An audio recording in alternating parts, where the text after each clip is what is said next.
Once upon a time, in the enchanting world of wizards and magic, three courageous friends set out on an unbelievable adventure. It was a crisp autumn morning when Harry Potter stood at the threshold of the Dursley's house, taking a deep breath, ready to embrace the uncertain path ahead. Accompanied by his loyal friends, Ron Weasley and Hermione Granger, the trio knew that their journey was filled with danger, but it was one they eagerly chose to confront. Harry's heart was heavy, but his resolve firm. He whispered to his friends, "It's time. We must destroy the Horcruxes to defeat Voldemort once and for all." Ron clapped Harry on the back, his eyes sparkling with determination. "We've got your back, mate," he said confidently. Hermione nodded, her face a picture of intelligence and bravery. With that, they took their first steps away from Privet Drive and ventured into the unknown. Their journey was rife with puzzles and perils. The first challenge awaited them in an ancient, dark forest. Hermione led the way, her wand illuminating the path as they tried to decipher the mystical runes said to conceal the first Horcrux. "Remember what we studied?" she quizzed, adjusting her bushy hair. Harry nodded, recalling the complex spells and secrets they had learned. Ron, ever the strategist, spotted movement in the shadows. "Look, over there," he exclaimed, pointing toward a glint behind the gnarled old tree. With stealth and courage, they approached, Harry clutching his wand tightly as Hermione whispered a charm to reveal the hidden Horcrux. It took quick thinking and bravery to outwit the dark forces guarding the enchanted relics.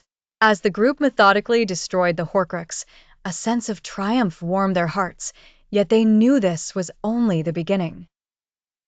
Thus began their quest, a combination of old friendships tested and new alliances forged. Throughout their perilous journey to dismantle Voldemort's dark power, Harry, Ron, and Hermione learned the essence of true courage. The power of friendship.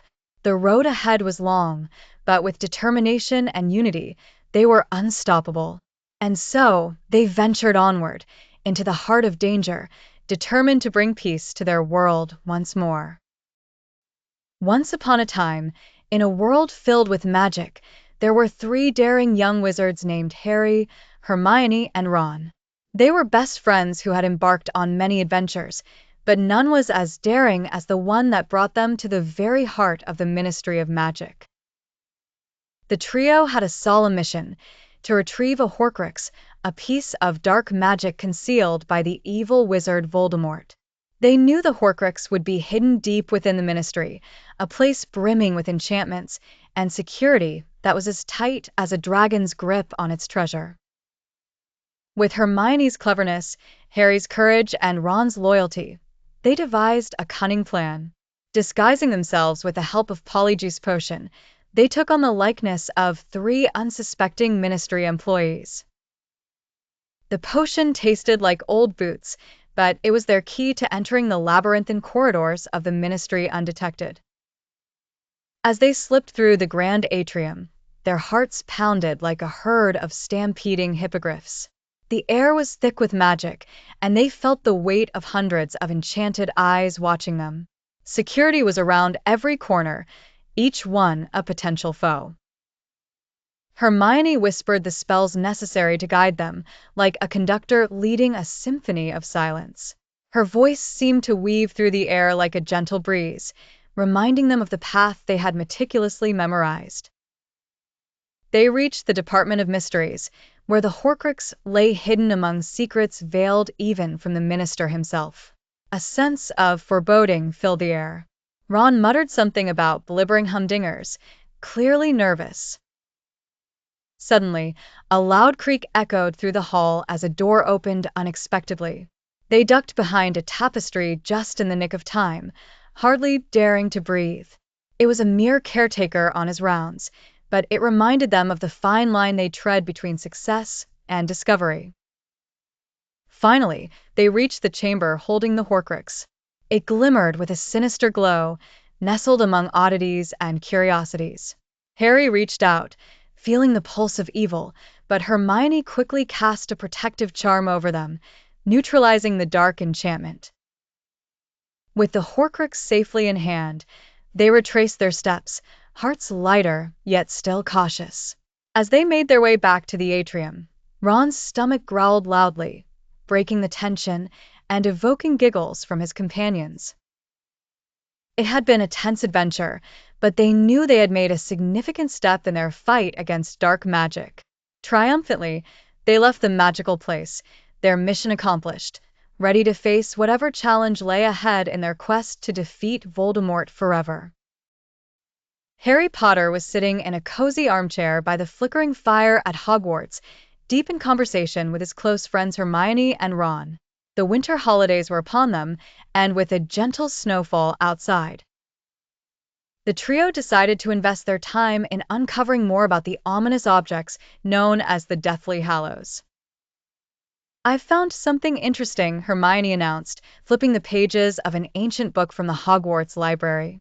"The Deathly Hallows, the Elder Wand, the Resurrection Stone, and the Cloak of Invisibility." Harry, intrigued, leaned closer.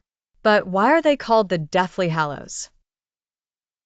Hermione continued with excitement. "They come from the tale of the three brothers, wizards who allegedly received gifts from Death himself." Ron scratched his head in confusion. "But Harry already has an invisibility cloak," he said. "Could it be one of them?" Eager to learn more, the young wizards set out to meet someone who knew a lot about mysterious things, the eccentric Xenophilius Lovegood, father to their quirky friend Luna. The trio trooped through a snowy path until they reached a peculiar-looking house standing on a hill.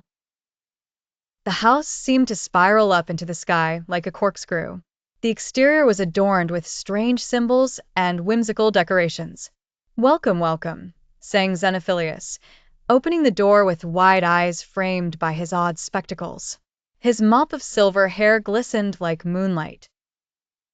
Upon entering, Harry noticed numerous eccentric artifacts scattered throughout, a mix of Luna's visionary world and Xenophilius's unusual inventions. "We're here to ask about the Deathly Hallows," Harry stated. Xenophilius's eyes twinkled with excitement. "Ah, the Deathly Hallows. A wondrous mystery, isn't it?" He rummaged through his things and proudly unfurled a parchment that depicted a peculiar triangle with a circle inside it and a line through the center. "This is their symbol," he explained, beaming. "The wand, the stone, the cloak. United, they make one the Master of Death." Hermione and Ron listened attentively while Harry imagined the significance of each hallow, his thoughts swirling about their power and responsibilities. As the sun dipped below the horizon, casting gentle shadows around them, the young wizards left the Lovegood abode with more knowledge and more questions, setting the stage for the adventures to come. Perhaps, just perhaps, they would understand the true meaning of the Deathly Hallows. Once upon a chilly winter's night, Harry Potter found himself silently trudging through the snow-laden lanes of Godric's Hollow. The moon peered through the skeletal branches of trees, casting long shadows on the ground. Harry's breath formed white wisps in the frosty air as he and Hermione approached the ruins of a once beautiful cottage. This place had once been his home, and visiting it felt like stepping into a magical portal of memories. Godric's Hollow held the whispers of his past, the laughter of his parents, Lily and James Potter, and the tragic echoes of that fateful Halloween night. As Harry explored, he noticed something glinting amidst the rubble. A flash of silver beneath an overgrown ivy curtain caught his eye. His heart pounded with curiosity and the thrill of discovery. Gently pushing aside the ivy, Harry uncovered a mysterious object.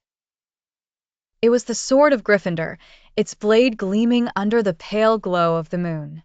A rush of excitement and wonder filled him, for this was no ordinary sword, but a legendary relic that had once belonged to one of Hogwarts' founding fathers. Soon, a mix of pride and sadness washed over him, thinking of how much this sword had meant to Gryffindor, and now it was here with him, part of his parents' legacy. Hermione, who had been examining the nearby ruins, joined Harry and gasped at the sight of the sword. "Harry, This is incredible. It's as if Gryffindor himself left it here for you to find. Together, they delved deeper into the hidden secrets of Godric's Hollow, piecing together stories of bravery, friendship, and sacrifice. The air around them seemed to vibrate with magic. It was as if the place itself was speaking to them, revealing bits of the Potter family's love and courage. With the discovery of the sword, Harry gained not just a weapon, but a tangible link to his parents. The Sword of Gryffindor was a beacon of hope and a guide on his dangerous quest against the dark forces gathering strength. As the first light of dawn broke on the horizon, Harry and Hermione departed. The Sword of Gryffindor was firmly by Harry's side, and in his heart, Harry carried a piece of that magical place with him, a promise of courage and determination to face whatever the future held. And so, Harry Potter's journey continued, each step a blend of past and present, love and bravery, light and shadows, all under the protective gaze of his parents' legacy. In the bustling corridors of Hogwarts, the air was thick with anticipation. The enchanted castle had never felt so alive yet so tense as the Battle of Hogwarts loomed on the horizon.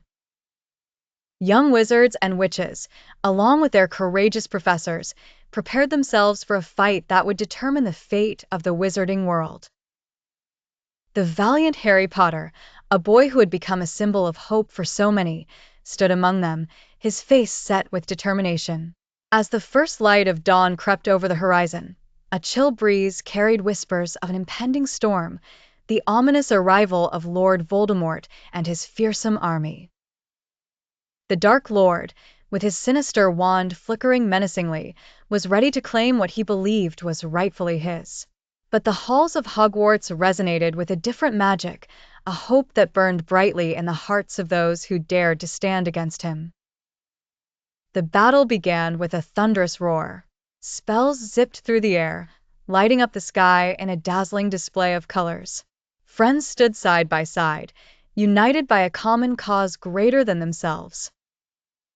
Hermione's intellect and Ron's bravery shone through as they fought alongside Harry, their friendship unyielding even in the face of danger. In the chaos, a plan unfolded in Harry's mind. A revelation that no one had imagined, a chance to end the battle once and for all. It would require the most profound sacrifice, but Harry knew what he had to do. Steeling his nerves, he made the heart-wrenching decision to confront Voldemort directly. The sun began to dip below the horizon when Harry walked into the Forbidden Forest alone, where Voldemort awaited. An eerie silence enveloped the forest, broken only by the rustle of leaves. As Harry approached, he felt an extraordinary calmness settle over him. He knew that what he was about to do could extinguish his own life, but it could also be the spark that reignited the light of peace. Standing before the Dark Lord, Harry did not raise his wand. Instead, he offered himself willingly, a final act of bravery that resonated through the very core of magic itself. As the darkness attempted to snuff out the light, something miraculous happened. Voldemort's own curse, aimed at Harry, somehow rebounded, the symbol of love and sacrifice overpowering the darkest magic. When the dawn finally broke over the castle once more, it heralded a world freed from the thrall of evil. Harry Potter had shown that even in the face of darkness, courage and love would always triumph. Hogwarts stood proud, its walls whispering tales of bravery to all who would listen, stories of a boy who dared to believe that he could make a difference.